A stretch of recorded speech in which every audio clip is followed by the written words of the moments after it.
Mia White, and I'm the Digital Marketing Manager of the NJCAAE. Today I'm with Mark Riley, Coach Mark Riley. How are you today? I'm good. How are you doing, Mia? I'm doing great. Can you just tell me a little bit about yourself, where you work, what you do, and how you got involved? Yeah. So, as Mia said, my name is Mark Riley. I'm actually the cybersecurity professor here at Washington State Community College. That's my 9 to 5 job. And we also just started an esports program here at the college, and it's actually in the same room. So we have our cybersecurity and our esports in the same room. And I could share a picture of that. I guess I could turn my computer around too, but I could share that with you. So we're using the same room. Which is really nice. It's a nice state-of-the-art room, and it's really nice to be here. It's really nice to get this program started and up and running. We've got a lot of students who are excited about esports. You know, it's getting popular in the high schools, junior high schools. So they missed out on that, and now they're coming here and hey, they've got the opportunity to play. So we're really excited to be able to give students that opportunity.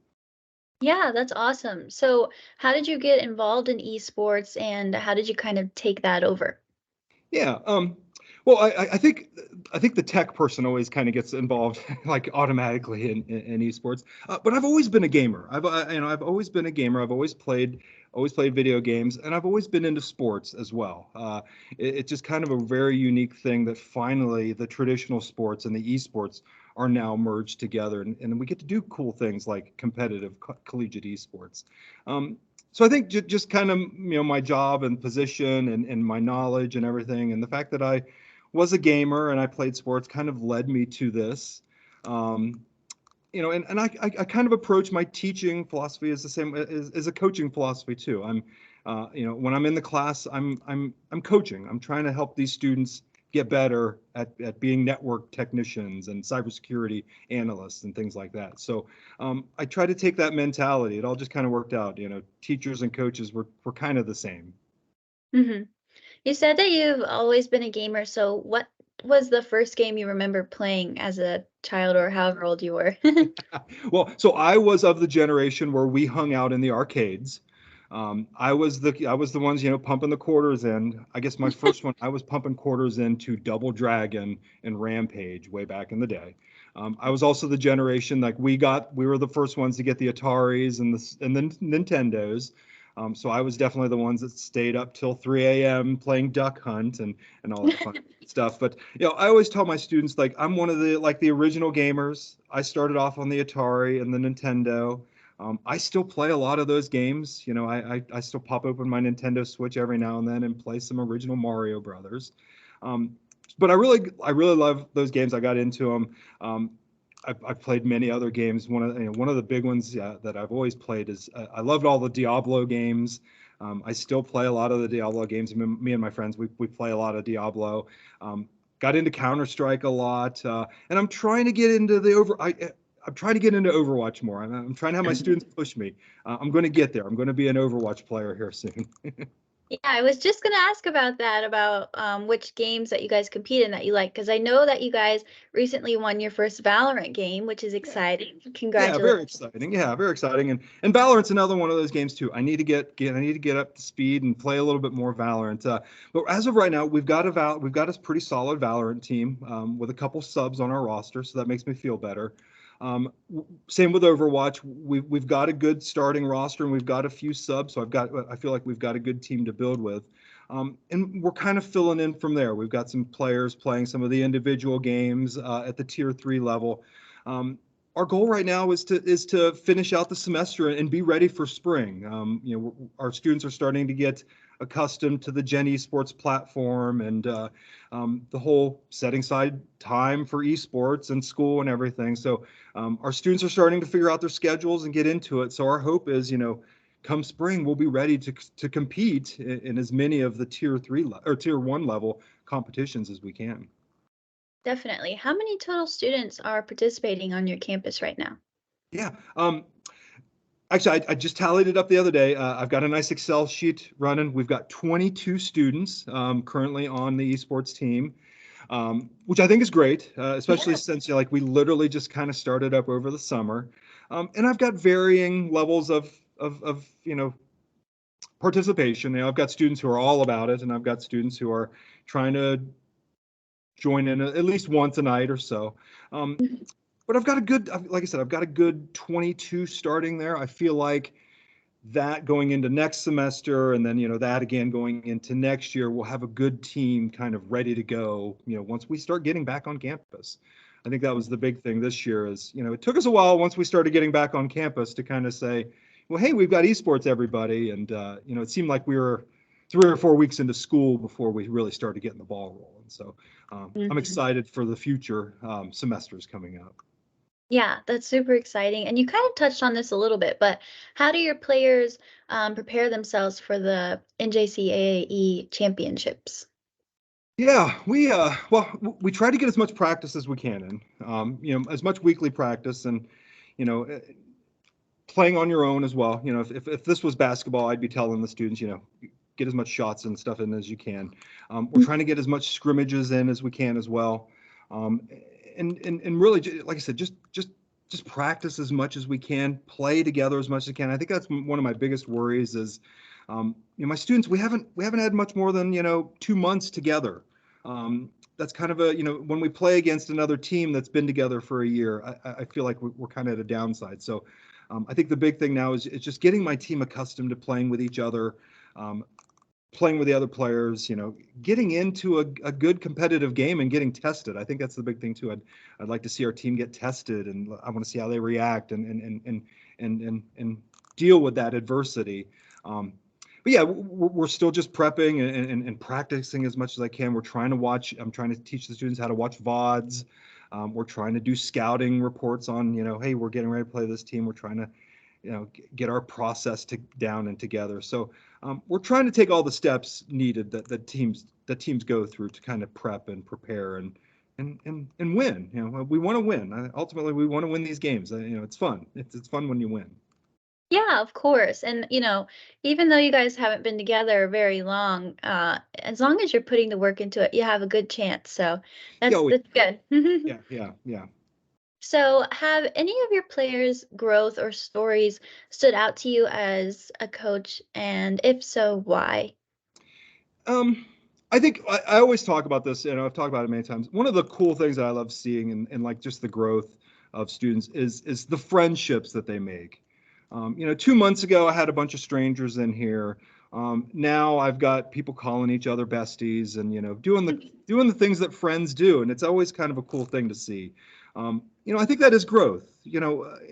I went to we were talking about college before this started. We went to college to get the college experience, and what would college have been like without friends and all that fun stuff. And um, I like seeing what esports can do there. We create friendships, we create a lot of other things, but I've really seen a lot of that there, that kind of growth.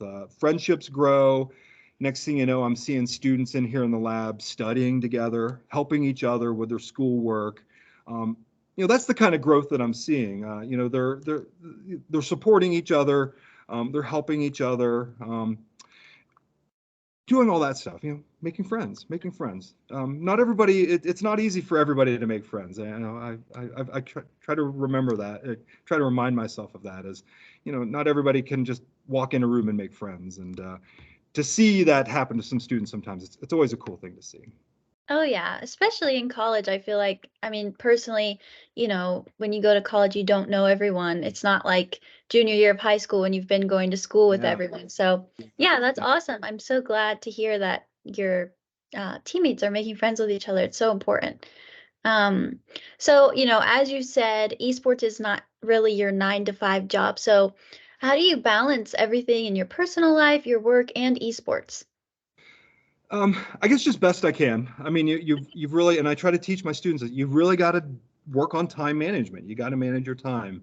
You've got to set aside time for work stuff, and later we've got a game coming up. I've set aside, from 6 o'clock on, I've set aside the time, and after that, I've set aside time. I've got kids, so hey, got to put them to bed and everything. So, really, a lot of it is just time management, and it's one of the things I try to teach the students is you're student athletes and you're here to be students and play esports, and yeah, you can do that, but you've got to manage your time. And and I know a lot of the other coaches experience this too. We have students who are working, and they might have a family or something. So there's a lot of stuff going on.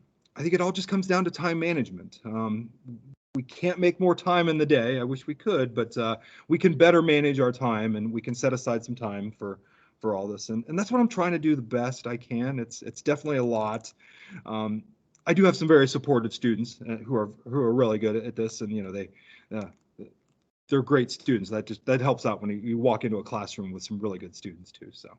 Oh yeah, for sure. How many kids do you have? Oh, so I have two. I have two kids. So I have actually we have a son who's turning 4 this weekend, who Wow. plays Minecraft like crazy. He loves Minecraft. He's already begging me to create a Minecraft server for him. And also on the same day, our youngest one turns 3 months old. So we've Oh, got a one that's getting ready to start being a little kid, and then we've got one really little one who's just starting out. So um, we're we're definitely very busy. Um, yeah. yeah, thankfully my wife Awesome. is my wife is there to help out, and we have a lot of family support too. My in-laws and my parents, and we have a lot of people helping us out. But it's a lot. It is definitely a lot being a professor and being an esports coach. Um, you just got to manage your time. You just got to do your best to manage your time, and like I said, it's something I try to teach my students. It's a skill. It's a skill you got to learn. Yes, definitely. Well, that's awesome. I was gonna ask if they play video games, but that's so cool. I've created monsters, Mia. I've really created some monsters. Like I said, our 4-year-old just loves Minecraft, and it's cool to see. But it's also on the same time, we've got to monitor him and we manage him, and when it's 10 o'clock at night, we've got to go to bed, and uh, Right. things we're learning as we go, right? Yes, of course. So, what has been the best and the most challenging part of being an esports coach so far? Oh, well, I kind of touched on the best is, seeing the friendship, seeing the growth, seeing the camaraderie, especially, this is our first, it's here at the college, this is our first like competitive intercollegiate sport. We don't have basketball or any of those other ones. So it's been really cool here to see like school pride. We never really had this, not saying that we didn't have school pride. We didn't have a way to express our school pride. We didn't have a team to get behind. We didn't have a Saturday football game. So we've got that now, and we're starting to. Actually, I just saw the esports T-shirts we're getting ready to have. So, that part that's been really cool. The tough parts is I just you know being a mentor and being an advisor to the students. I guess the first thing that popped in my head is, we have a game tonight. I had one of the students, she reached out to me and she said, she's nervous and things like that. And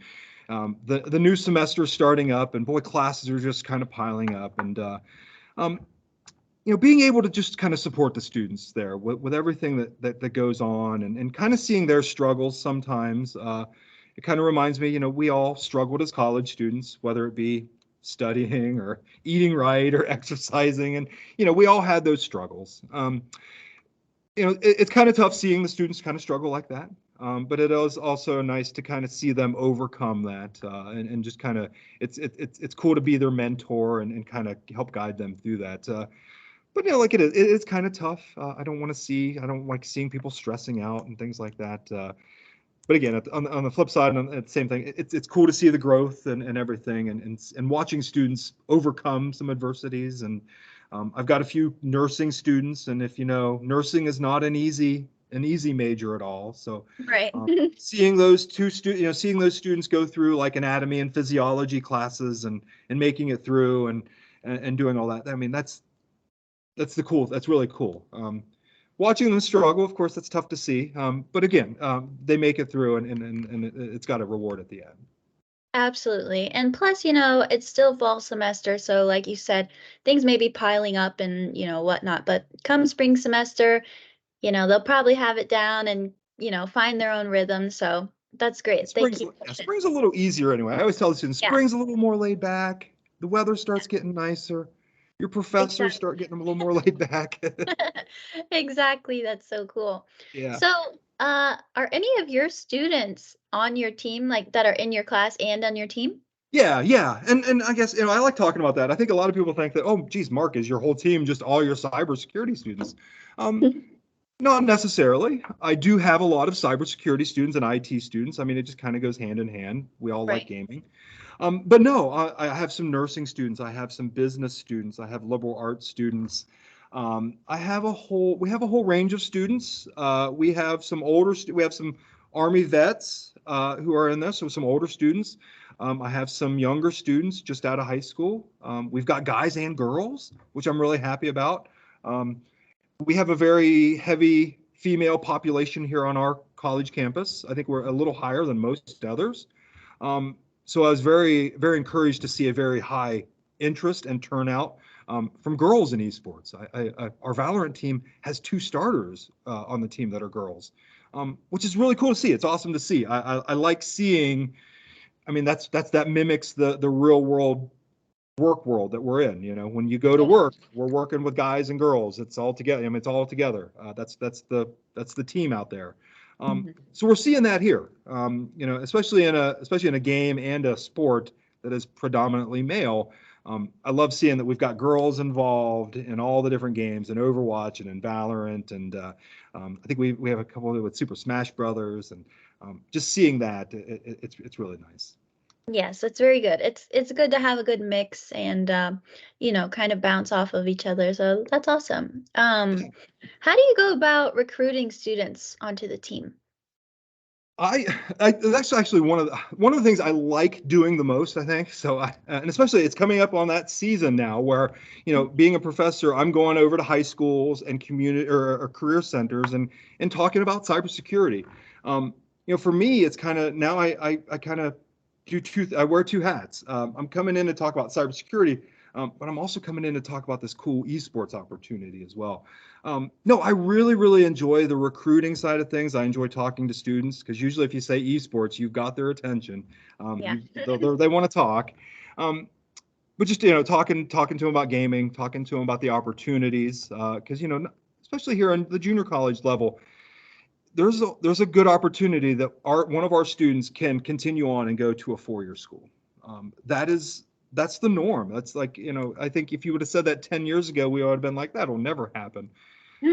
Students can get scholarships and students can get more opportunities just by esports opening that door. So I enjoy going to schools and talking to the students about that. And like I said, here we call it the Mid-Ohio Valley here. We still have a lot of high schools and junior highs that don't have esports. So I have a lot of students who hear about it and they hear about others that are doing it and they want to do it. So it's a good opportunity when I go out and recruit. I really get some excited students that are like, hey, you guys have esports.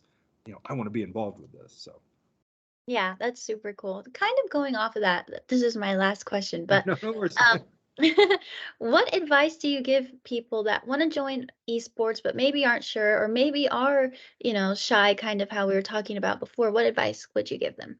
Well, I think one thing I would always say is esports. I think all esports is an open door. Like our lab here is an open. We welcome everybody, and I would never turn away anybody. And I try to get that mentality with all my students. Is this is an open door, and we want everybody in here. I would just tell students, don't be afraid. Um, Other students are here to kind of welcome you in. Gaming is that one common denominator. When we all find out that we're gamers, then we're all friends. We can all be friends. Another thing that I usually tell students is hit the books. Grades. It doesn't matter if I'm recruiting for football or basketball or esports. It's no lie. I'm looking at I want to know your grades. Right. I want to know what kind of person you are in the classroom. I want to know what kind of work ethic you have. I want to know what kind of teammate you are, and I can tell a lot of that stuff by your grades, by what if I talk to one of your high school teachers. So I'm always out telling students, you got to hit the books in the classroom. If you want to be a college football player, you want to be a college basketball, baseball, esports player, it doesn't matter. We're out trying to we want the A students. I want the best student in class. I want the students who's always trying to make themselves better. that transfers over into esports very well, and all the sports, not just esports. So that's what I'm always trying to tell the students. You guys got to hit the books. You could be the best player out there. Your rank could be the highest rank out there. If you're not a team player and you don't have those skills that I'm looking for, you're really not helping out. So yeah, that's one thing I always like to tell the students, and got to hit the books. It's very important. Yes, I'm so glad that you said that, because it's so true. Like, even though esports is difficult and educational and all of that, uh, you know, like you said, the grades are very important. If they're not putting in effort in school, what makes you think like they're not going to put in effort into the game, or get better? So, yeah. Yeah, no, I want the student who's constantly trying to get better. I see that student in esports, they're constantly making themselves and their teammates better. That's what we see, and those are the skills that transfer on. So hopefully some of the students hear that message out there, and they take it seriously. You guys got to hit the books. I want future employers want the top student. I want the top student. You try to be that top student. It just takes hard work and a lot of other things. It can be done. Exactly. Well, thank you so much. Those were all of my questions. Is there anything else that you would like to add before we go? No, I don't think I have anything to add. I just want to say that, we're excited here at Washington State Community College to join in with the NJCAA. We looked at other conferences and tried to weigh our options, and it ultimately came back to the NJCAA. The competitive level is great. It matches what we have at our students. I think the issues and problems that we may see are shared amongst all the schools. We don't have we don't have dorms. We have commuter students who are only here for 2 years. So it just fit well with us, and we're excited to be here. We're excited to jump into some more competitions, I think, and we're definitely looking forward to that. And actually, we have a meeting tomorrow, and the big thing on the list is we need to figure out streaming. What are we gonna do with streaming? The presidents and vice presidents here, now that they're seeing we're having some fun and some success, well, they want to see the next step. And so we're going to start talking about, hey, how do we start getting the streaming operation up and running? So we're excited about that too. So I'm excited to see you again, Mia, and see all the other folks from the NJCAA. And I'm looking forward to some good competitions, of course. Yes, thank you so much. And we're excited to have you. Again, congratulations on your recent win for Valorant, and I'm sure we'll see many more to come. And thank you so much again for your time. I really appreciate it.